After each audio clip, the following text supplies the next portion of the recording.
מתן! אתה מעתיק משלומי! ממש לא! אתה כן! ממש לא! עוד פעם אחת ואני פוסלת לך את המבחן! הנה אני שם קלמר באמצע!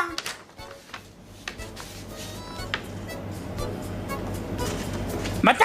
הגיע הזמן לקום לבית ספר. המורה, סיימתי. מתן, אני עוזרת לשלומי ואני איתך, בסדר?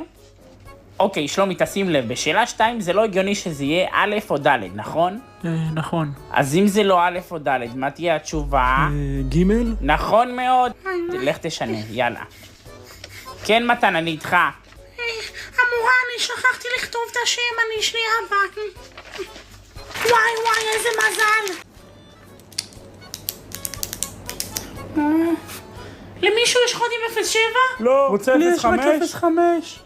סוף סוף קניתי את חדש.